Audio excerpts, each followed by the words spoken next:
At natalakay nga niya yung chapter 26. Okay? At kung titignan po natin, isang mapait na o isang masaklap na sinapit ng isang hari, sapagkat ang hari ay mayroong 12 apostol at ang isa ay Judas. Oo, ay Judas. Yeah, Judas. Nasa jeep pala yun, Judas not pay. Ayan. Sa Tagalog, Judas. Ayan. Oo. Sapagkat siya ang nag-betray sa ating Panginoong Hesukristo. Kaya lesson ni Brother Aris, betrayed king. Walang iba kundi ang ating Panginoon. Ano? At sa oras naman ito, sa araw na ito, tatalakayin naman natin, it's all about the death of the king. Yung kamatayan ng ating Panginoong Hesukristo. But before natin tatalakayin yan, ayan, umuugo nga, para tayong nasa ilalim ng kuweba, ay basahin natin yung verse 1 and 2 muna. Okay? Sinong magbasa? Si Sister Cathy. Matthew 27, verse 1 and 2. Mm-hmm. Early in the morning, all the chief priests and the elders of the people came to the Jews to put Jesus to death. Verse 2, they bound him, led him away, and handed him over to Pilate, the governor. Ito na yung pag-fulfill doon sa kamatayan ng ating Panginoong Hesukristo. Sapagkat yung mga pare, yung mga elders, sa panahon na ito, sila ay matagal nang nananabik doon sa kamatayan ng ating Panginoong Hesukristo. Sapagkat itong mga priest na ito, including yung mga elders, ay hindi na sila pinaniniwalaan kasi ng tao. Mas pinaniniwalaan nila ang ating Panginoon Hesukristo. Kaya sila ay gumawa ng paraan para ang ating Panginoon Hesukristo dito ay maipapatay nila. Sapagkat kung babalikan niyo po yung John chapter 7, kung babasahin niyo po yun in a whole chapter, makikita niyo po doon, sabi ng mga priest na ito, okay lang na isa ang mamatay kaysa mapahamak naman tayong lahat. Something ganyan. Kaya ngayon, sinasabi dito, mga kapatid, noong hinuli ang ating Panginoon Hesukristo, di ba madaling araw? Di ba nanalangin siya, tinalakay ni Brother Aris doon sa Gethsemane, Mountain of Gethsemane. Itong paglilitis na ito, mga kapatid, mabilis ang paglilitis. Okay? Isipin nyo, oras lang ang paglilitis na ito. Ginawang mabilisan para lamang maipapatay ang ating Panginoon. Pero sino ang pumatay? Di ba? Hindi kamay ng mga Hudyo. Sila lang yung nagplano na ipapatay siya, pero ang talagang papatay sa kanya ay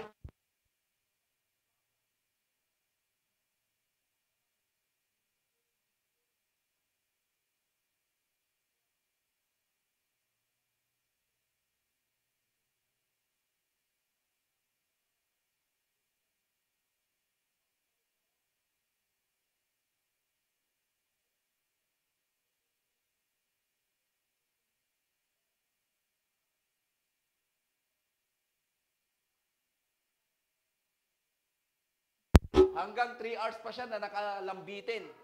So makita natin yung oras, oras lang yung paglitis sa kanya. Okay? Now, let's go to our lesson, the death of the king. Next please. Tingnan po natin kung ano ang nangyari kay Judas Iscariot. Okay? Judas appeal.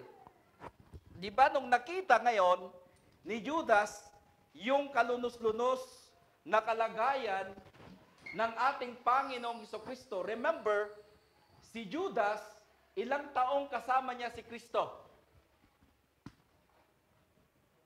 Ilang taong kasama niya si Kristo? 3 years. Dalawa yung sana. 3 years nakasama niya. Ano ang ginawa ni Kristo sa kanya? Hindi ba, pag sinabi mong disciples to set apart, or apostles, to set apart, ibinukod sila, pinili sila. sa isang mahalagang gawain, sa isang misyon. Pero pansinin mo ang ugali dito ni Judas. Siya ay ano pa ang posisyon niya bilang apostol? Hindi lamang siya apostol eh. Siya ay isang treasurer. Pero bilang isang treasurer, ano ang ginagawa niya? Nangungupit. O, di ba? Kinukupitan niya yung pundo. At kung babasahin niyo sa Luke chapter 3, hindi ko alam kung chapter 3 yun or chapter 12. Ang kasama lagi na nagbibigay ng pundo kasi hindi ka naman pwedeng mag-mission na wala kang pundo. Ang nagpupundo sa missionary ng ating Panginoon Kristo, mga babae. 4 na babae yun. Ang isa pangalan doon, Sosa. Mary yung isa. So, maraming tumutulong sa kanya. Nagbibigay ng pundo para sa mission nila. Pero here comes itong si Judas Iscariot. Doon sa pang-mission nila, kinukupitan niya. Kaya nga remember niyo yung babae na nagbuhos ng pabango sa paanan, binuhas pa niya sa buhok niya. Sabi pa ni Iscariot na pala, akala mo kung nagmamagaling, na akala mo ay mayroong malasakit. Hindi ba sabi pa niya sana yung pabango na yan ay ipagbinta na lang. Kasi para mayroon pa tayong maibigay sa mahihirap. Di ba? Ang kaisipan niya, sa pandinig ng mga kasamahan niya, ayos talaga to si Judas. Ang galing ng strategy. Sabi ganon. Pero alam naman ng Panginoon yung puso niya eh. Di ba? Di mo naman ginagawa yan para naman talaga mayroong kang malasakit sa mahihirap eh. Kaya mo lang naman nasabi yan para mayroong ka ulit na makupit. Kumbaga, mayroon siyang commission. Something ganon. Di ba?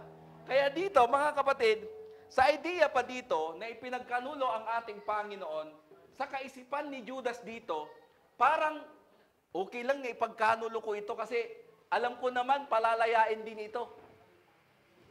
Palalayain din ito. Makakatakas din ito. Bakit? Sapagkat sa lahat ng account, sa 4 gospel account, di ba, laging nakakatakas ang Panginoon? Pagka siya ay binabato, kapag siya ay hinuhuli, siya ay laging nakakatakas, hindi siya mahuli. Sa idea siguro dito, maybe I'm wrong or I'm right, sa idea ni Judas, okay lang na ipagbili ko itong hari, makakalusot din ito. Pero, noong makita nitong si Judas, yung kalunos-lunos na kalagayan ng kanyang hari, ng kanyang Panginoon, ano ang nangyari mga kapatid? Ito na yung unang lesson natin dyan, Judas appeal. Yung kanyang apila, yung kanyang panawagan. Okay? So balikan natin. Let's go to verse 3 muna. Ano po nakalagay dyan? Pakibasa, Brother Joel. Matthew chapter 27, verse 3. Mm-hmm. Judas, his betrayer, seeing that he had been condemned, was remorseful and brought back the 30 pieces of silver to the chief priests and elders.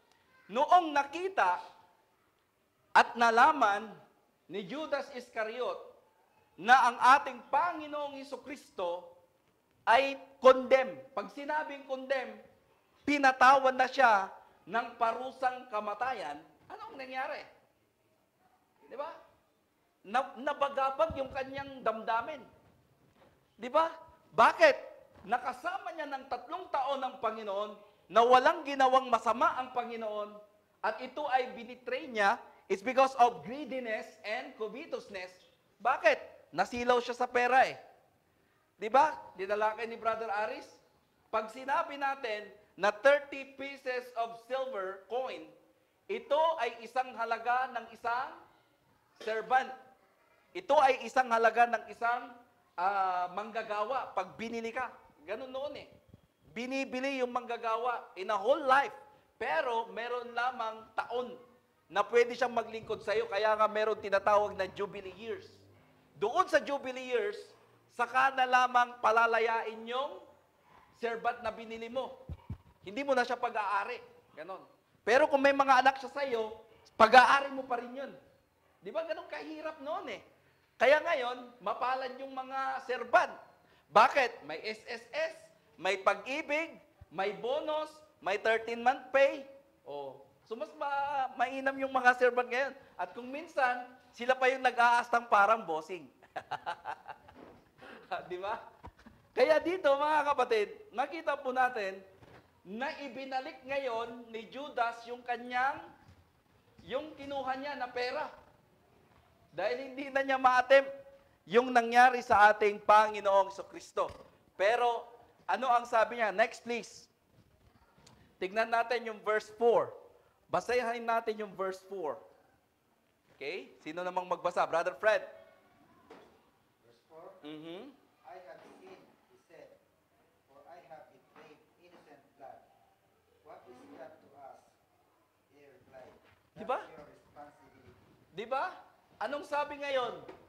Di ba? Nagrepent si Judas. Nagrepent ba siya? Di ba? Sa puso niya, nagrepent siya eh. Kasi sabi niya dyan, mga kapatid, sabi niya dyan, I have sinned. Di ba? Inadmit niya sa kanyang puso na siya ay nagkasala by betraying innocent blood. Pinagkanulo ko yung isang tao na wala namang kasalanan. And what is the action of the priest and the elders? So what to me? 'Di ba? Ano sa amin ngayon? Tapos ka na naming binayaran. Wala na kaming pakialam diyan. Sapagkat ang gusto naming mangyari ay ano? Siya ay maipapatay. 'Di ba? Para sabihin ng mga priest, ng mga elders, wala na kaming problem. Ganyan. Wala na. Sabi na. Babalik na ang pagtitiwala ng tao sa amin pag namatay na yan. Something ganun. Di ba? Kaya, sabi niya, what is that to us? See to it yourself. Sabi niya dyan. So, pansinin niyo, no? Nagsisi siya eh. But, sa second natin dito, Judas wrong decision. Ano yung maling desisyon ni Judas na nasa verse 5? Di ba? Ang sabi sa verse 5, and throwing down the pieces of silver into the temple, he departed and he went and hung himself. What is the wrong decision? Although nagrepent siya, pero ano yung maling desisyon na ginawa ni Judas? Nagpakamatay siya. Di ba? Ito yung dalawang bagay na pwede nating ikumpara kay Judas. Sino yung isa na pwede nating gamitin pagkumparahan sa kanya? Si Pedro. Hindi ba nagkasala din si Pedro? Doon sa tinalakay ni Brother Aris, ang yabang pa ni Pedro doon. Di ba? Sabi ni Pedro, mamamatay na ako. Oh, tapos sabi niya diyan Panginoon, hindi ako papayag na ikaw ay mamamatay. Sabi niya ganyan Di ba? Nangako pa siya. Hindi ako papayag. Tinupad ba niya yon? Sa totoo, tinupad niya yon Hindi ba siya ang tumaga sa tainga ni Malchus? Tinaga niya, natanggal nga yung tainga ni Malchus Dinugtong ulit ni Jesus Christ. Tignan mo. Di ba? Para lang maniwala yung nagulat nga yung kapitan sapagkat bakit yung tainga ko naging natanggal yun pero pinagaling. At anong sabi ng Panginoon sa kanya? Sa tabak ka nabubuhay, Pedro. Sa tabak ka rin mamamatay. Ayan, welcome, Sister Maria. Di ba? Sa tabak ka rin mamamatay. Kaya nga, pinulpil ba ni Pedro yun? Yes, pinulpil niya. Di ba? Pinaglaban niya talaga si Kristo Nang itakat patayan Pero sabi ng Panginoon, isukbit mo yung itak mo na yan. Di ba? Meron pa nga mahirap na question doon na nasa Luke. Kasi sabi ng Panginoon doon, if I'm not mistaken, sabi niya doon na, sige, kuha kayo ng itak. Sabi niya gano'n Inutusan pa niya yung mga alagad niya, kuha ng itak Di ba? Para saan yung itak? Di ba? Para makipaglaban sila? Di ba? Kaya dito, mga kapatid, ang maling desisyon dito, taliwas kay Pedro, si Pedro nagrepent. Siya nagrepent. Pero anong ginawa ni Pedro? Sumunod pa rin sa Panginoon Nagpatuloy pa rin siya Kahit inadmit niya na makasalanan siya Pero si Judas, anong nangyari? Ito ang maling desisyon na ginawa niya. Siya ay nagpakamatay. Next, please. Tignan po natin. Next, please. Brother Aris. Tignan natin yung lesson dito. Wala? Ayun. Tignan po natin. Tandaan po natin sa lesson na ito, we don't have any right to take our life. Walang sino mang Poncio Pilato na may karapatan na kunin ang kanyang buhay. Remember, iniwan lang ng girlfriend, uminom ng lason. Iniwan lang ng boyfriend, uminom ng lason. Di ba? Maraming kabataan ang nagpapakamatay. Bro? Yung pinapatay? Parehas din nyo, wala ka rin karapatan na pumatay. Ay pananagutan niya yun sa Diyos. Di ba? Lahat ng bagay na ginawa natin, pananagutan natin sa Diyos. But the Bible says, submit to the government. Pero lahat ng ginawa din nila, kung sila man ay nakapatay, haharapin pa rin nila yun sa Diyos. Pero ang sinasabi ng Biblia dito, mga kapatid, wala tayong karapatan. Basahin niyo yung Hebrews 9:27. Ano pong sabi niya dyan?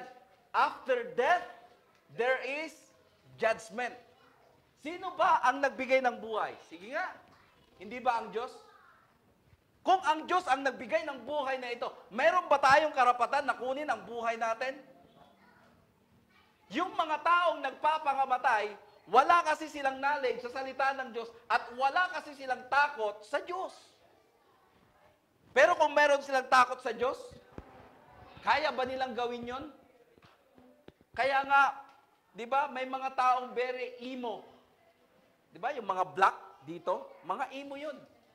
Pag makikita nyo sa mga kabataan, may mga black dito, that is the sign of emo. At pagkang isang taong emo, madaling ang tawag ko, sweet side.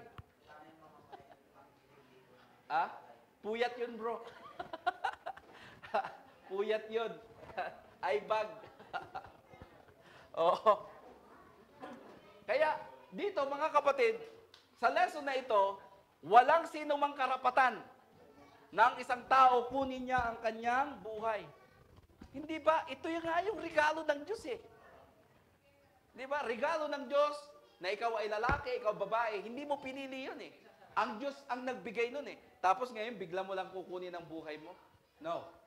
Pangalawa, do not exchange Jesus for 30 pieces of silver. Sa idea na ito, mga kapatid, huwag nating ipagpalit si Kristo sa mga bagay na physical lang. Remember, pera yan eh. Jesus is worthless. Hindi mo pwedeng ikumpara si Jesus Christ sa isang bagay na pera. Sapagkat ang pera ay mawawala. Pero si Kristo, mga kapatid, napakahalaga niya sa buhay natin. And sometimes, it hurts na mapakinggan, mga kabsat, na ang bilis nating ibenta si Jesus Christ. And 30 pieces of silver. And the first day of the week, it is easy for us na ibenta ang Panginoon. Imbis na tayo ay para sa Panginoon, pero binibinta natin niya. Ano pa sabi Acts 4 verse 12? There is no other name na ibinigay sa atin para tayo ay maligtas. Sino yun? Si Kristo. So meaning to say, hindi mo pwedeng tawaran, hindi mo pwedeng bigyan ng isang halaga ang ating Panginoong Jesucristo sapagkat siya ay isang bagay na worthless. Hindi mo pwede siyang ikumpara, mga kapatid. Ano pa? Pangatlo, do not be greedy. Instead, be content to Jesus. Di ba? Bakit nagawa yon ni Judas? It's because of greediness. Di ba? Dahil sa kasakiman, nabulag siya, naalipin siya ng pera. Kaya nga, anong sabi doon sa Ecclesiastes 5 verse 10? Yung mga tao na nagsasabi na, nananalangin na, "O Panginoon, payamanin mo ako. Kapag mayaman na ako, Lord, kontento na ako sa buhay ko. Makapagtapos lang ang mga anak ko ng doktor, na kung ano-ano pang mga sinasabi mo, kontento na ako, Lord." Pero anong sabi sa Ecclesiastes? Ang tao ay likas na walang kakontentuhan. Di ba? Kaya ka sa government official, bakit nagkukurap sila? Wala silang contentment. At yun ang masakit, mga kapatid, na sinasabi ni Haring Solomon. Kaya nga si Haring Solomon, ang dami na niyang kayamanan, pero hindi pa rin siya satisfied. Kaya nga, if you remember in John chapter 2, the first miracle of Jesus, what is the first miracle of Jesus? Di ba, yung tubig naging wine? Di ba? Sabi ng Panginoon, ang tao, kung ang satisfaction ninyo sa wine, dapat mas satisfaction kayo sa akin because I am the source of life. And I give you eternal life. So, kita niyo po mga kapatid, iwasan natin ito. At isa sa paparusahan ng Panginoon ay yung mga taong greedy. Di ba? Yung akin, yung sayo, akin pa rin. Ganon. Yan ang paparusahan niya na isa. Basahin niyo po sa 1 Corinthians chapter 6, verse 9 and 10. Ano pa? Do not love money. I tell you mga kapatid, money, ang pera hindi masama. Pero yung mga tao na umiibig sa pera at sila ay naaalipin ng pera, anong nangyayari? Sila yung napapahamak. Hindi masama ang pera, kailangan natin ng pera. Pero ang problema, ang tao, minahal niya ang pera ang umalipin sa kanya. Hindi mismo siya ang umalipin doon sa pera. Gamitin niya yung pera para sa kawang-gawa, para sa kanyang pamilya at para sa Diyos. But, sabi ko nga sa inyo, mas higit ang Panginoon kaysa doon sa pera. 2 Timothy chapter 6 verse 10. And next, do not love the world, but instead love the commandments of Jesus. 'Di ba? Kaya nga si Satanas ino-offer niya lahat ng mga bagay na nandito sa mundo. Yung offer ni Satanas ay mga bagay na nandito sa mundo. Pero ano ang resulta nito, mga kapatid? It's all about our soul. Diba? Yung kaluluwa natin. Kaya sabi sa atin dito sa lesson natin, mahalin natin ang salita ng Panginoon. James 4 verse 4. Sino ba yung paparusahan ng Diyos? Yung mga taong umiibig sa sanlibutan. Ito pa yung worst dito, mga kapatid, na lesson na gusto ko pong dalhin sa inyo. Next, please. Next, please. Dito natin makikita, di ba sa katuruan ng tinatawag na Baptist or kay John Calvin, if you remember, sa katuruan ni John Calvin, sinasabi niya, di ba yung tulip, merong tinatawag na eternal security? Hindi ba natalakay natin yung one save, always save? Pero tignan ninyo, ligtas pa rin ba si Judas? He is the disciple of Jesus. He is the apostles of Jesus. Ligtas ba siya nung siya ay nagbigti? Di ba nandun na siya, kasama na siya ng Panginoon? Sa palagay ba natin, kahit gumawa ka ng masama, masama yung ginawa ni Judas eh. Ligtas pa ba si Judas dito? Hindi, mga kapatid. Kaya, sinasabi sa lesson na ito, there is no eternal security. Or there is eternal security, but you need to work out our own salvation. There is eternal security. There is one saved, always saved.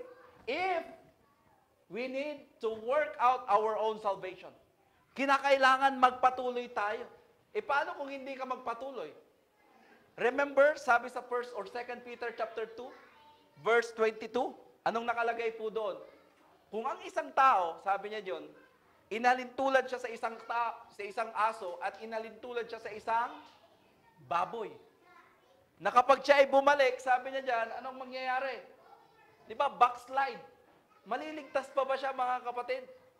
Hindi ba Hebrews chapter 6 verse 6? Sabi niya diyan, matapos nilang malaman ng katotohanan tapos tumalikod sila, ligtas pa rin ba sila? Hindi na, sabi niya. Kasi ipinako niyong muli si Kristo. Kaya nga, maliwanag sa atin dito, sa lesson na ito, pwede niyo itong gamitin. If you face someone or pastor na nagtuturo sa atin, yung once saved, always saved, gamitin ninyo si Judas.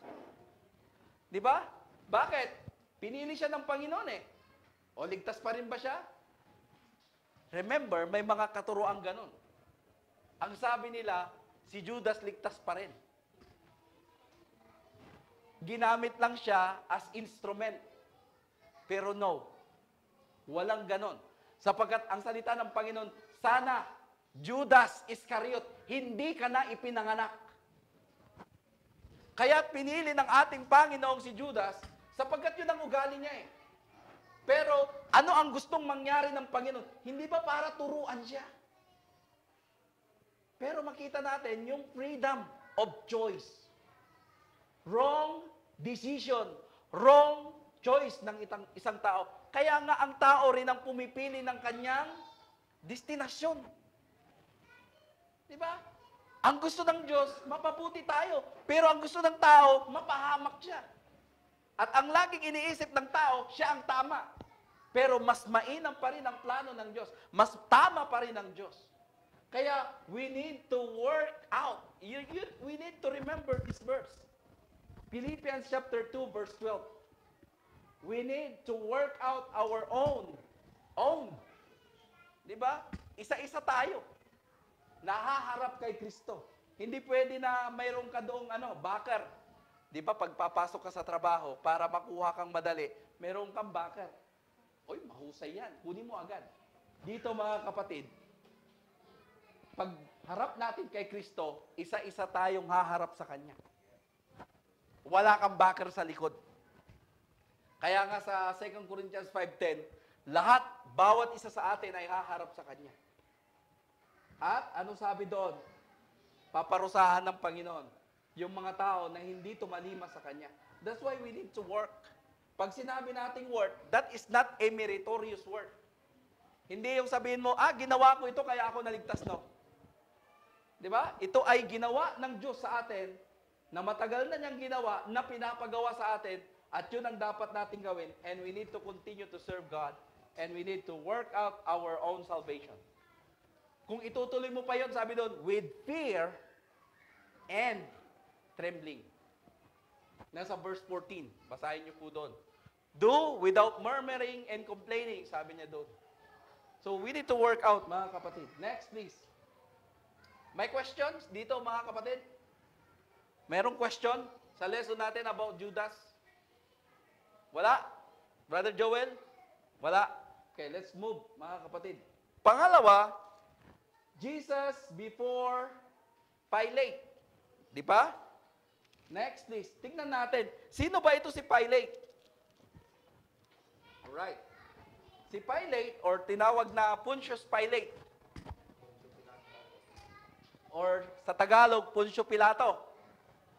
Si Pontius Pilate was a Roman government under the Emperor of Tiberius Caesar.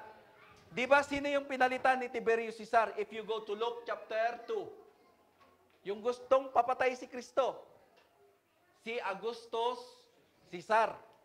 Kaya nga sa kalendar natin, Augustus.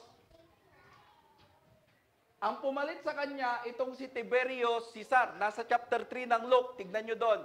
Verse 1. Nandun yung pangalan niyang Tiberius Caesar. In the first century, as a governor of Judea, Pontius Pilate faced a conflict of interest between the Roman Empire and the Sanhedrin of Jewish council. When Pontius asked Jesus if he was a king of the Jews, he claimed that Jesus embraced the title, which he never did. This accusation was considered an act of treason by the Roman government. You know why? Sapagkat merong hari ang Roma. Sino ba yung hari ng Roma? Hindi ba si Tiberius Caesar? And here comes another king. Yun ang paratang nila eh. Kasi sabi niya, si Kristo ay isang hari. Eh hindi yan hari, meron kaming hari. Sino yung hari nila na nakakasakop sa kanila? Si Tiberius Caesar. Di ba, mamaya makita natin kung nandyan yung picture niya, mga kapatid. Okay?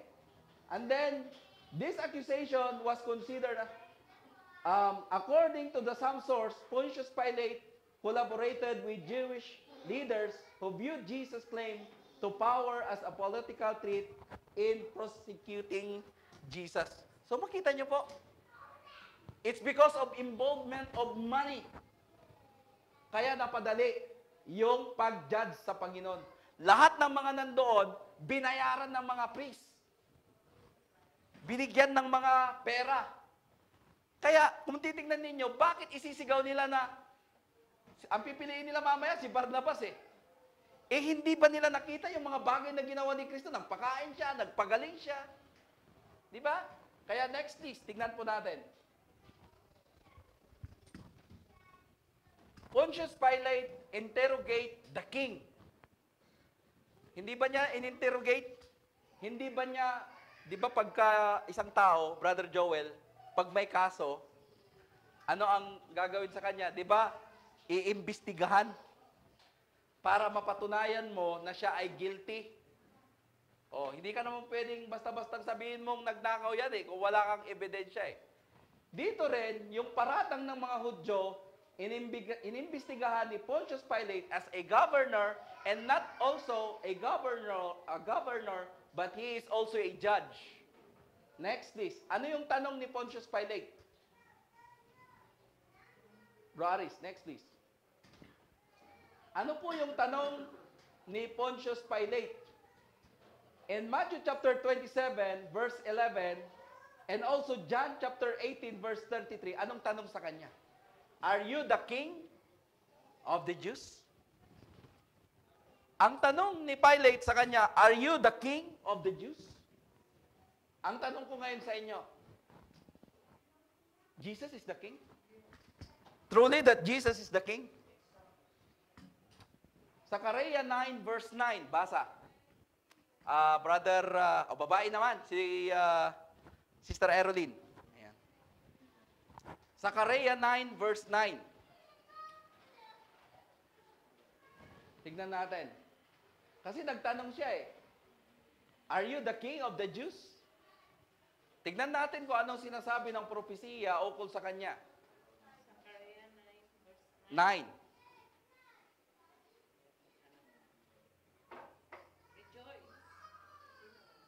Rejoice greatly, O daughter of Zion.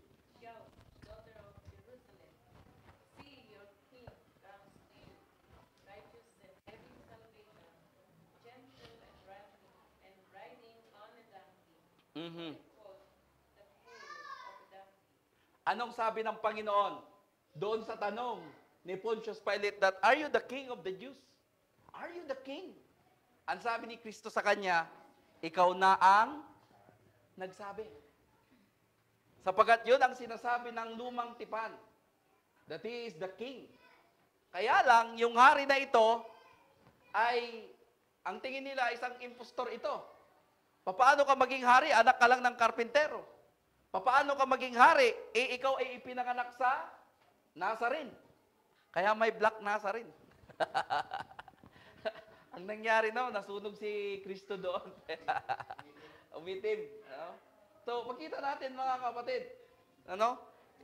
Ipinanganak siya sa isang sabsaban. Pero he is a king. Ipinakita lang niya yung kanyang humility as a God and also a person, mga kapatid. Next, please. Tignan natin. Ito po si Tiberius Caesar. Ito po ang Caesar sa panahon ng ating Panginoon. He is under, sapagkat yung Israel kasi dito, they're under by the Roman Empire. And Tiberius Caesar, siya ang nakakasakop kay Pontius Pilate. Kung titignan nyo pa po dito sa ibang account, pagkatapos kay Pontius Pilate, ibinigay pa kay Herod doon sa John. Tignan nyo doon sa John. Basahin nyo doon, chapter 18. Si Kristo mismo, iniharap pa siya kay Herod. At si Herod ay nagagalak siyang makita si Kristo doon. Kaya lang, John 18, verse 30, pababa. Tignan niyo po doon, pababa pa kayo. Excited siyang makita si Kristo sapagkat marami siyang nabalitaan. Pero lahat ng tanong ni Herod, hindi sinagot ni Kristo. Bakit kaya? Sapagkat si Herod ay hindi Hudyo. Si Herod ay isang, anong lahi niya? Edomites. Lahi ni Iso. Kaya wala siyang napala doon. Kaya ibinalik kay Pontius Pilate. Okay? Kaya isa lamang ang hari nila. Isa lamang yung Caesar. Is no other than Tiberius Caesar. Next, please. Kaya doon sa tanong na, are you the king? Brother Aris, tingnan mo. May sagot si Kristo dito eh. Balikan natin doon sa John 18 verse 36. Di ba, are you the king? Pero anong sabi ni Kristo? John 18, punta tayo sa John 18. Verse 36.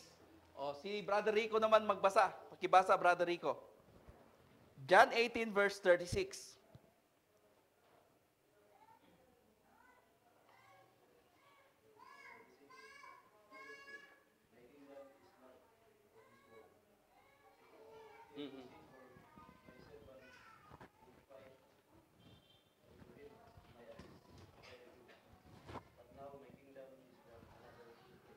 Di ba? Anong sagot ng Panginoon? My kingdom is not of this world. Kaya, sabi ng mga, ang katuruan ay premillennialism, wala pa yung kingdom. Itatayo pa lang yung kingdom pagbalik ni Kristo. Kaya nga mayroon pang 1,000 years of tribulation. Kaya sabi nila, doon pa lang i-establish yung kingdom. Di ba? Pero no, yung kingdom na tinutukoy dito ng Panginoon, my kingdom is not of this world because this kind of kingdom is not a physical kingdom, but this is a spiritual kingdom. And that is the church. Hold out people. Kaya kung sabihin nilang, wala pa yung kingdom, meron na.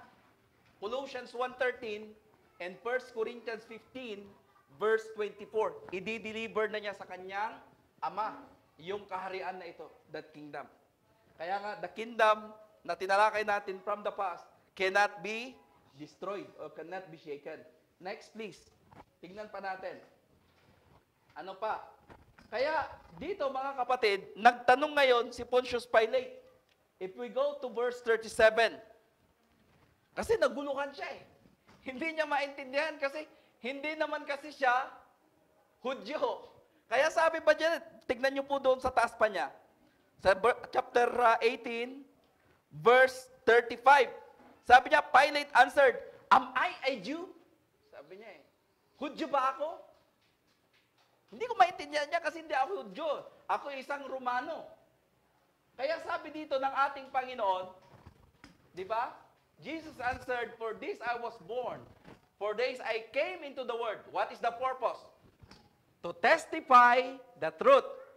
Everyone who belongs to the truth, listen to my voice. John 18, verse 36. Kaya nga sa John chapter 18, ang tanong ni Pilate dyan sa verse 38, what is the truth? Anya kadi dayjay nga pudno. Di ba? Ano ba yung katotohanan? Kasi hindi ko maintindihan eh. You are the king, pero meron kaming hari.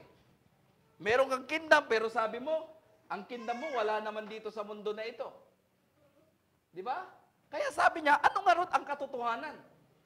Kaya tayo mga kapatid, hanapin natin yung katotohanan. Kaya nga, seek the truth. Papaano natin mahanap at masusumpungan ng katotohanan? Ang sabi sa atin, na favorite ni Brother Fred, John 8:32, and you shall know the truth, and the truth shall set you free. And John 17, verse 17, anong sabi doon? Your word is truth. Saan natin matatagpuan ang katotohanan? Nasa Biblia. So next please, pakituloy natin. Kasi mahaba po ito eh. Brother Aris, Next. So lesson po dito, mga kapatid, sa lesson na ito. Sometimes people tend to choose bad example rather than a good example. You know why? Sapagkat yung mga tao dito, imbis na ang piliin nila ang Panginoon, sino ang pinili nila? Isang kriminal. Di ba? Isang taong kriminal, itong si Barrabas. And sometimes we don't choose Christ, but rather we choose worldly pleasure. And that is true. Di ba? Minsan, ang pinipili ng tao, hindi si Kristo eh. Ang pinipili niya yung bagay na nakapagbibigay sa kanya ng kasiyahan eh. Or sometimes, we don't choose Christ because we don't like to lose our possession. Di ba? May mga bagay na meron kasi tayong ayaw mabitiw-bitiwan. Kaya, mas pinipili natin yung bagay na ayaw nating bitiwan kaysa mismo kay Kristo. Di ba? Next. Pangalawa na lang. Next, please, Brother Aris. Pangatlo, mga kapatid, Christ suffering. Kung titignan natin, basahin natin. Let's go to Matthew. Balikan natin yung Matthew. Matthew chapter 27, verse 27 to 30. Dito po yung nilait-lait na siya. Si Doktora, ano magbasa? Pakibasa, Doktora. Then the soldiers of the governor took Jesus to the governor's headquarters. Mm. They gathered the whole of the capital, Mm-mm. and they stripped him and took the scarlet robe and veil, and twisting together a crown of thorns, they put it on his head and put a reed in his right hand. And kneeling before him, they mocked him and betrayed him. And they spit on him and took the reed and struck him on the head. And when they had mocked him, they stripped him of the robe and put his own clothes on him, and led him away to crucify him. Itong binasa ni Doktora, mga kapatid, this is a fulfillment. Where? Brother Aris, next please. Tignan nyo po. Itong suffering na ito na dinas... Op. Sumobra bro, isa pa. Balik ka bro. Balikan nyo po ito, mga kapatid, in Isaiah 53, verse 3 to 5. Ano ba ang propesya patungkol kay Kristo? Ayun o, He was despised, rejected by men, a man of sorrows, a familiar with suffering, like one from whom men hide their faces. He was despised, nilait, nilapastanganan. Di ba? Siya ay niligyan pa ng thorn dito sa yung corona niya. Alam niyo po, yung thorn na iyon, mahaba yun. Kaya alam mo yung karayom, ganong kahaba, tapos ilalagay sa ulo mo, tapos yung paglatigo sa'yo, pag sinabi mong paglatigo sa'yo, sa atin, ang ginagamit lang yung buntot ng pagi. Sa atin, masakit yun. Pero sa kanila, mas masakit yung kanilang latigo. Bakit? Kasi yung latigo nila, parang may kasamang blade. Na kapag inihampas sa likod mo, kasama ang laman. Ha? Pag hinatak talaga, pagka hinatak, kasama yung laman niya. Ganon ka expert ang Roman. Pagdating sa pag-torture sa isang tao, ganon ang ginawa sa Panginoon. Di ba? Kung ikaw nga lang, paluin ka lang, sakit na eh. How much more yung Panginoon? Kaya nga pansinin ninyo, doon sa chapter 26, hindi ba nanalangin siya sa Gethsemane? Hindi ba yung kanyang yung pawis niya ay yung may kasama ng dugo? Sapagkat alam ng Panginoon yung ganun na hirap na kanyang daranasin, mga kabsat. Alam niya sapagkat yan kasi ang nakapropesiya sa kanya. Pero sabi doon sa Hebrews chapter 5, verse 7 hanggang verse 9, pinakinggan siya doon ng Ama. Akala nyo hindi siya pinakinggan doon, pinakinggan siya. Di ba? Kaya, bakit ginawa ito ng Panginoon? Next please. Kaya nga may Passion of Christ. Next, Brother Aris. Basahin natin yung 1 Peter chapter 2, verse 21. Kasi 24 lang po yung kinuha ko dyan. Balikan natin. 1 Peter. So, pakibasa, Brother Art. 2, verse 21. Tignan nyo po dyan.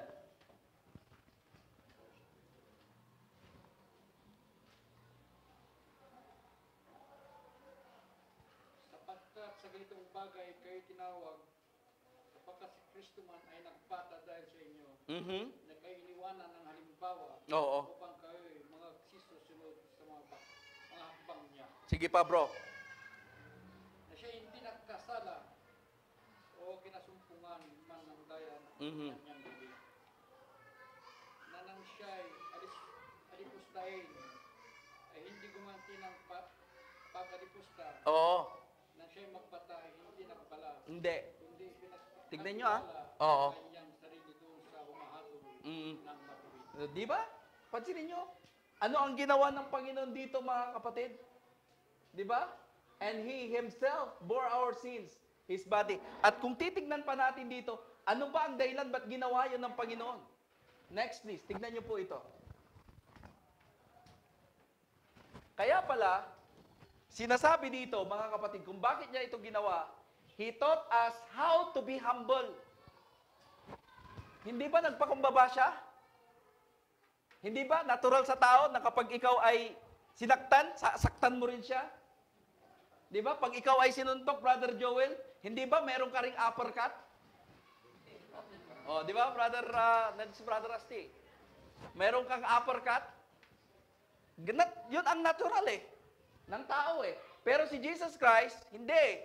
Kaya pala niya yung ginawa para turuan tayo kung paano tayo magpakumbaba. Kahit natiis ka na, kahit na gusto mo na siyang kutusan. Parang gusto mo na siyang tirisin. Pero sa puso mo, mapagpakumbaba ka pa rin, okay lang. Bakit? Sapagkat ang sinasabi mo lagi, the Lord will vengeance of this man. Di ba?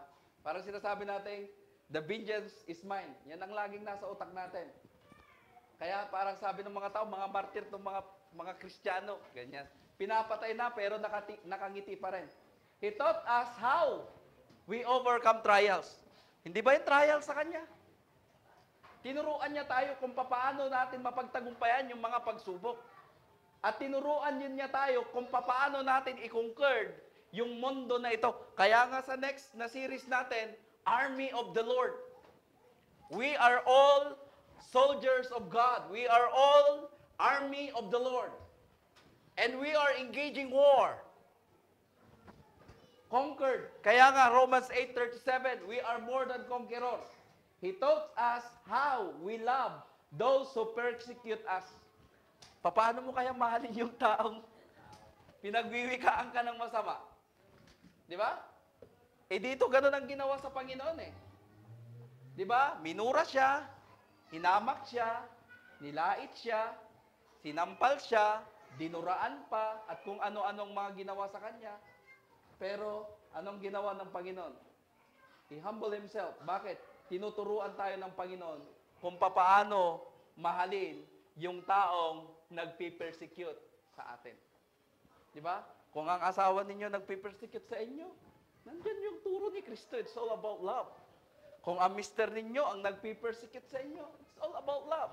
Yung kapitbahay nyo ang nagpipersecute sa inyo, it's all about love. Okay? Next. Brother Aris. Ito yung last, mga kapatid. It's all about Christ. Hindi, meron pa pala.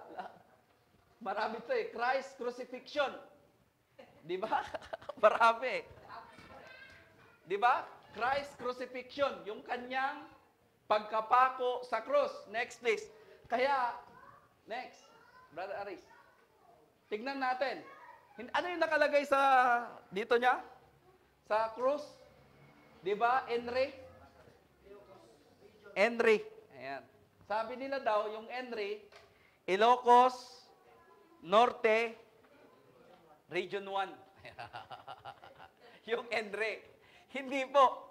Yung Henry, ayan, wala kasing J, kaya I nakalagay. Jesus Nazarenos Rex Inday Irom. Yung V, N po ay O, U. U yan. Oh, Rome. Ayan. Latin yan Yeah?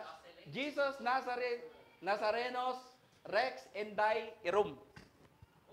Okay? Yan yung pangalan niya. Sa madaling salita, Jesus, the Nazarene, King of the Jews. Yun ang nakalagay. Kaya nga sabi nila, hindi yan. Palitan mo yan, sabi nila kay Pilate. Pero sabi ni Pilate, ang naisulat ko'y naisulat ko na. Ayan.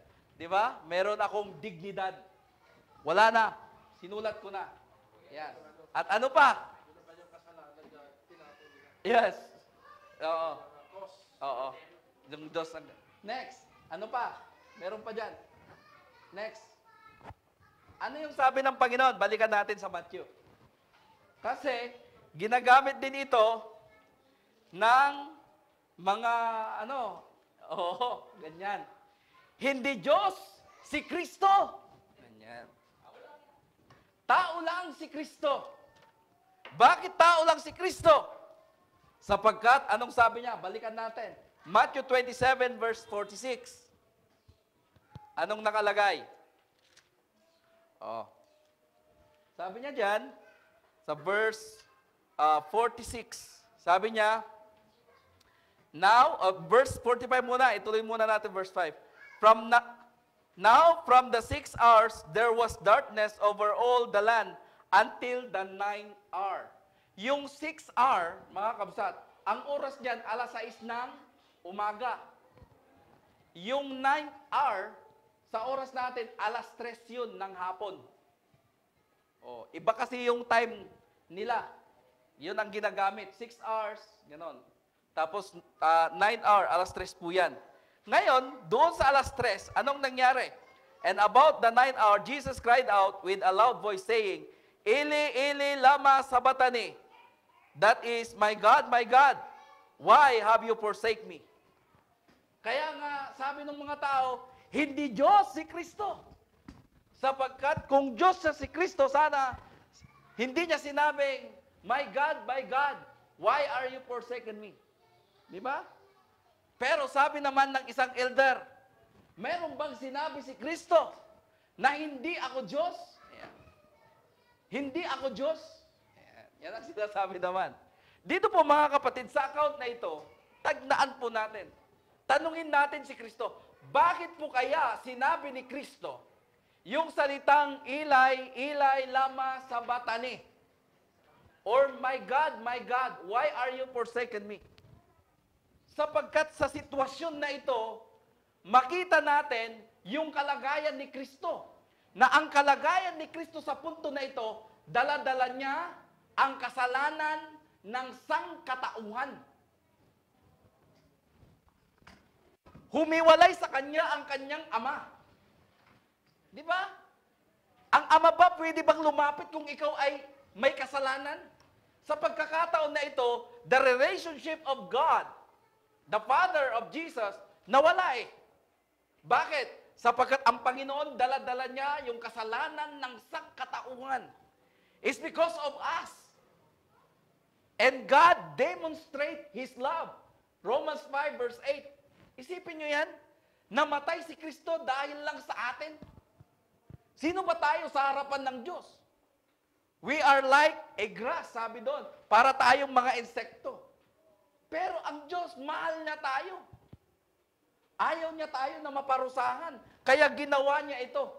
And the very first time in the life of Jesus Christ, yung relationship niya sa Ama ay nawala. Dahil dala-dala ni Kristo yung kasalanan ng sanlibutan. That's why it doesn't mean that Jesus is not God. Jesus, in this point, mga kapatid, tao siya. Nadala-dala niya ang kasalanan ng sangkatauhan para tayo ay ibalik doon sa dati nating kalalagyan. Di ba? Napakaganda mga kapatid na may isang taong namatay para sa atin. But take a look at Jesus right now. Di ba? Si Kristo'y namatay sa atin, pero anong ginagawa ng tao? Yung namatay para sa Kanya, hindi man lamang niya bibigyan o mabigyan ng glory. Hindi man lamang niya mapurihan. Hindi man lamang niya mapasalamatan. Hindi man lamang niya sinusunod. Mga kapatid. Next. Tignan pa natin. Ano pa? Meron pa dyan. Hindi ba meron pang isang mamang namatay? Sa krus. At ito ay ginagamit din ng mga ibang denomination. That baptism is not essential for salvation. You know why? Bakit? Nabaptize ba yung isa dito? Nabaptize ba? Hindi. O bakit mo pa kailangan magpabaptize? Kaya kung wala kang knowledge, mga kapatid, dito, sasabihin mo, ay, galing mo, pastor. Ayos. Wala na walang baptism. Di ba? Kaya nga, by faith na lang ako. Hindi nila alam yung tinatawag na timeline. Itong time na ito, si Kristo'y buhay pa, and they are under the Old Testament law. Bakit? Kailan ba inutos ni Kristo that go ye therefore and make disciple and baptizing them in the name of the Father, the Son, and the Holy Spirit? Hindi ba doon sa Matthew chapter 28? Doon sa Matthew 28, buhay pa ba si Kristo? Nag-resurrect na. Ayan. Hindi siya patay. Nag-resurrect na siya. At doon niya inutos at kinuman yung baptism. So meaning to say, baptism is essential for salvation. And do not use this. Kasi kung gagamitin natin ito, o di magpapako ka rin sa krus. And then, punta ka rin sa Jerusalem. Ganyan din sitwasyon. Bakit? Kasi, totoo naligtas yung mama na ito. You know why? Let's go to John 6:40. Basa. John chapter 6 verse 40. Ano nakalagay doon? Basahin ko. Ito yung qualification sa panahon ni Kristo para ikaw din ay ligtas. Masabi mo na ligtas sila. Sa verse 40 sabi niya, "For this is the will of my Father." Ano yung will ng Ama? Siya ay mamatay sa krus. "That everyone who looks the Son and believes in Him should have eternal life, and I will raise him up in the last days." Ang tanong ko, yung mama ba na ito, hindi ba niya nakita si Kristo literally? Okay, hindi tayo magpapabaptize. Ang tanong, nakita ba natin si Kristo literally? Sasabihin ng pastor, nakita. Oh, di ba? Paano mo nakita, pastor? Sa panaginip. Di ba? Yung iba pa nga sa vision, banyabang mo nakita mo sa vision? O di lahat na lang tayo managinip. Di ba? Paano kung ibang itsura yung napanaginipan mo? Si Satanas pala yung napanaginipan mo. O di patay ka na. That's why sabi dito ng ating Panginoon, kasi sabi ng isang mama, "Lord, remember me in your kingdom." Alalahanin mo ako sa iyong kaharian. Sabi ng isa, tingnan mo, baba ka dyan kung talagang hari ka, kung Diyos ka talaga, sabi. Paano siya bababa? Nakapako nga siya Dala-dala niya yung kasalanan. Kaya sabi ng Panginoon, dadaling kita, ora mismo ngayon, sa paraiso. Di ba? Kaya saan yun, mga kapatid? That is the place of death, mga kabsat. And that is bosom of Abraham, or the paradise na tinukoy po doon sa Luke, chapter 19, verse 23 to 20 o 31, mga kapatid. Okay? Ayan, next please. Tuloy na natin. Ayan, sabi niya dyan, "Then Jesus said, remember me when you are come into your kingdom." Next, Brother Aris. Last. Punta na tayo sa last. Christ, death. Ayan. Kaya ka, the death of the King. Yung kamatayan ng ating Panginoong Hesukristo. Ano po ang nangyari sa Kanya? Di ba? Nung sila ay naglalakbay, kasama dyan si Simon, di ba? Tinulungan pa siya hanggang siya ay naipako sa cross. At next, Aris. Okay? Ano po nakalagay dito? Di ba? Noong namatay ang ating Panginoon, kasi doon po sa sinabi ng Panginoon na today, 3:00, meron pa siyang sinigaw dyan I-next mo nga, Brother Alice muna, para makita ko lang kung ano yung susunod. Ay, hindi na. Balik ka. Ayan. Bago yan, mga kapatid, kung titignan natin, balikan natin yung John. Merong sinabi pa ang Panginoon doon sa John na hindi ko lang nailagay, nakalimutan ko. Sa John chapter 18 verse 30, ano po nakalagay doon? John 18 verse 30. Ay, Hindi. 19 verse 30, sorry. John 19 verse 30. Pwedeng pakibasa? Sinong magbasa? Ayan. Si Brother Ray. Basa, Brother Ray. John 19:30. John 9:19, verse 30. So when Jesus had received the sore wine, he said, "It is finished," and bowing his head and eating his spirit. Yung kamatayan ng ating Panginoon, bago siya malagutan ng hininga, anong sinabi niya? It is finished. Ang tanong ko, ano yung tinapos ni Kristo? Let's go to Matthew. Balikan natin yung Matthew. Matthew chapter 5. Verse 16 and verse 17.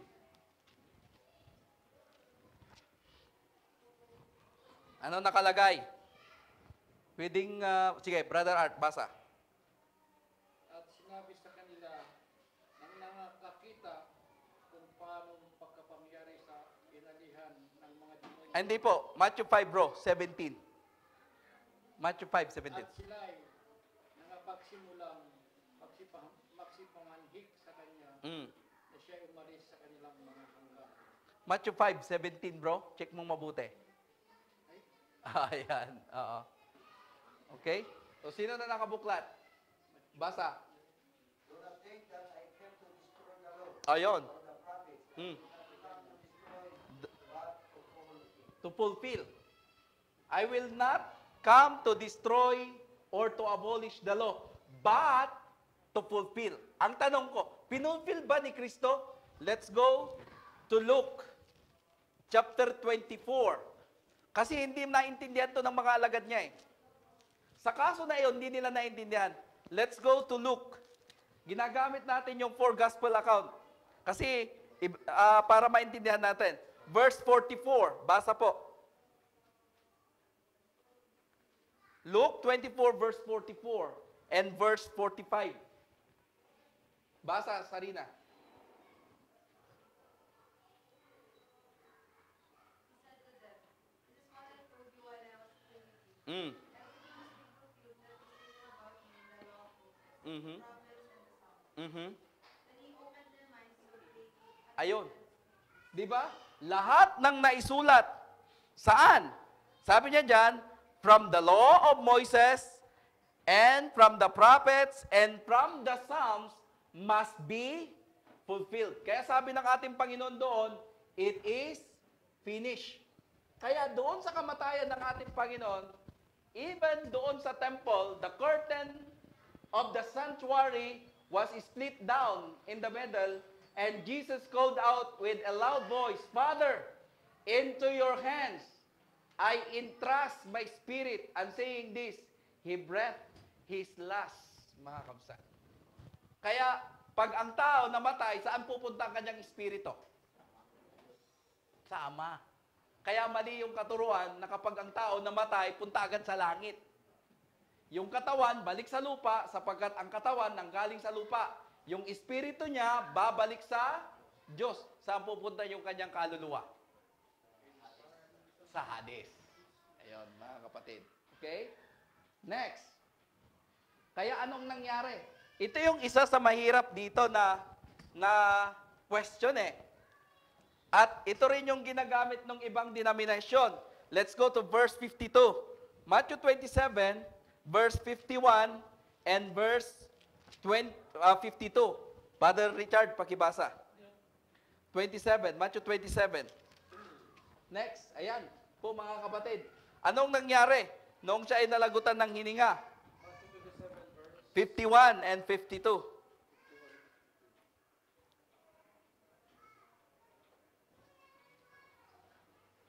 Matthew chapter 7, verse 51 and 22. Mhm. At that moment, the curtain of the temple was torn in two from top to bottom. Mm. The earth shook and the rocks split. The tombs broke open and the bodies of many holy people who had died were raised to life. Kung babasahin niyo po yung senaryo na ito, doon sa tatlong account, yung Mark, Luke, and John, hindi niyo ito mababasa.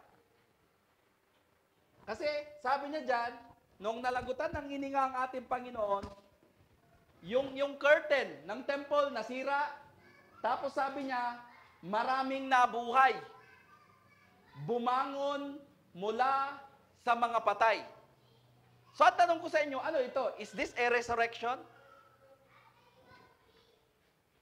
Sapagkat sa katuruan ng mga tao, ng mga denomination, mayroon ng tao sa langit at sila yon. O di ba? So ang tanong ko sa inyo, bakit sa account lang ni Matthew na ilagay ito? Why the other books wala? Di ba? Sa Mark wala, sa Luke wala, sa John wala ito.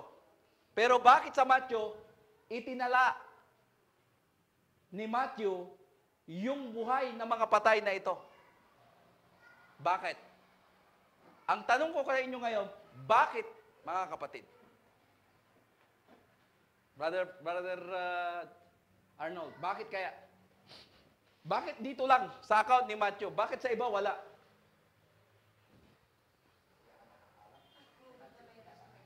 Ah? Yes! That is one thing. Good answer. Para patunayan that there is a resurrection. You know why? Sapagkat sino ba ang audience ni Matthew? Mga Hudyo. Ano ba ang meron sa Hudyo? Sa relihiyon ng Judaism, hindi ba dalawang sekta? The Pharisee and the Gentiles, and the Sadducees, The Sadducees, they don't believe that there is resurrection. Kaya pinatunayan nito, no, there is a resurrection. Pero ang tanong, is this, yung katawan ba nila talaga a heavenly body? O, tanong ko sa inyo, itong nangangabuhay ba na ito, yung katawan ba nila, ito ba yung katawan na panlangit?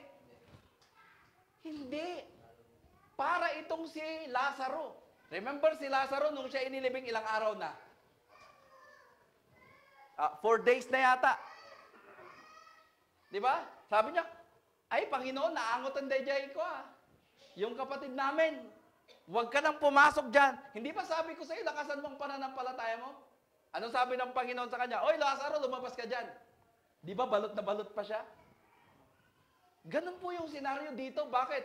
Kasi ang pagpunta sa langit, pinsanan. Alangan naman may partial, ang daya naman ng Diyos. May nauna na doon? Ano yan? Madaya ang Diyos. Bakit? Meron ba siyang favoritism? Hindi. Sabi doon sa 2 Thessalonians, when the judgment come, sabi niya, ibubukod ang lahat. Sino ang unang bubuhayin? Yung mga patay. At tayo namang mga buhay na naabutan niya, para tayong transformer. Di ba? Sabi niya doon, magta-transform ka immediately and a twinkling of an eye, sabi niya. So ganun, wala pang tao sa langit. Kaya, paano natin ngayon sasagutin ito mga kapatid? Dahil pinatunayan ni Matthew at ng Panginoon na mayroon ngang resurrection dahil sa audience nila na laging nagtatalo about the Sadducees and Pharisees. That is, I know, nasagot ukol dyan. Okay? Kung meron pa kayong alam, ayan, sabihin nyo sa amin. Diyan, wala pang tao sa langit. Wala pang taong nakaakyat sa langit. Kundi, ang taong galing sa langit, sabi niya, walang iba kundi ang ating Panginoon. Okay, next please. Brother Aris.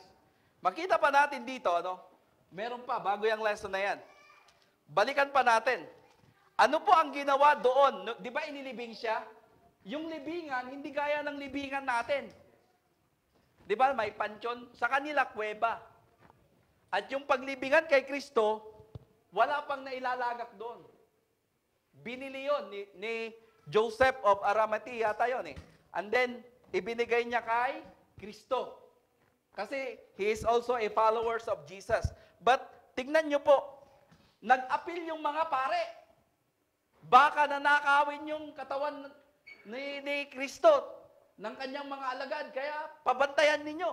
Sabi ng mga ay hindi kayo na ang magpabantay dyan. Di ba?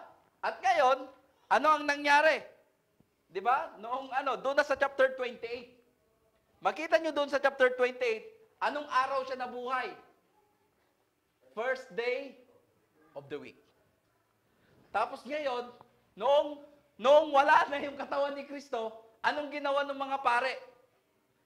Ginamit na naman nila yung kanilang pera. Nagsugol na naman sila para sabihin, ninakaw yung katawan ni Kristo doon sa libingan. Kaya ito yung mga proof natin. Ano yung proof natin? Kaya nga, the evidence of our faith. Bakit tayo nananampalataya kay Kristo? Bakit tayo naniniwala kay Kristo? Sapagkat si Kristo ay namatay, pero siya ay muling nabuhay. Bakit? Sapagkat yung libingan ay empty. At dinideklara ng Biblia sa atin. Kaya tayo naniniwala kay Kristo. At pangalawa, marami tayong mga witnesses. 1 John 1 verse 1 to 4. Kami, sabi niya. Sino yung mga kami? Yung mga nakakita mismo kay Kristo. Kaya sabi diyon sa John, chapter 21 ata, o 20 verse 30 hanggang 31, mapalad ang tao na bagamat hindi ako niya nakita personally, pero nananampalataya siya sa akin. Kaya, ano ba ang hope natin ngayon? Hindi ba dahil din sa resurrection ng Panginoon? Yun ang kaibahan ng Panginoon. Sapagkat siya yung tinawag natin na forerunner. Ito yung difference ni Moises at saka ni Christ. Si Moises, nag-failure siya, hindi nakarating sa promised land. Pero si Jesus Christ, nauna na siya sa langit. Di ba? At babalik siya. At yun ang pag-asa natin. Sapagkat sa pagbabalik niya, everything will be fine. Pero here, wala. Hindi mo makita yung everything will be fine. Pagbalik ni Kristo, everything will fine. Yung hirap natin, yung mga pasakit natin, everything will fine. Revelation chapter 21 verse 4. Papahirin niya yung ating mga luha, wala ng pagtangis, wala ng pag-iyak.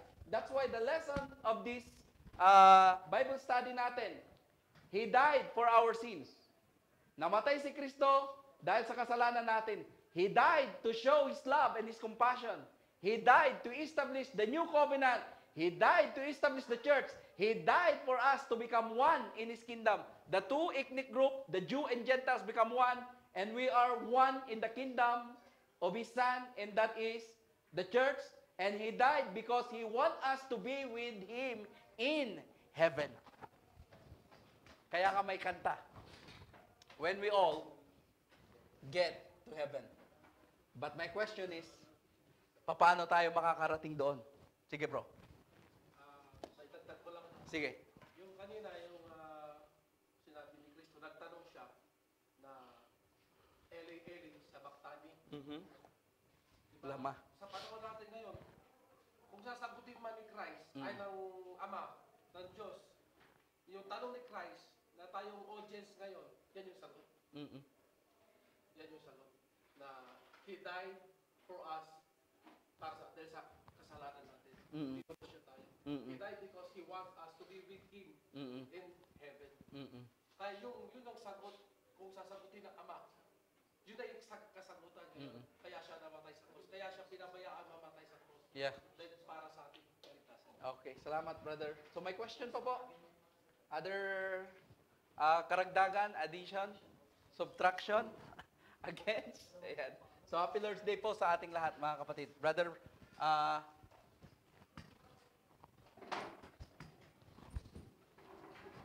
sa Lord's Supper. Oh, mamaya na yung giving. Lord's Supper lang. Kanta ka.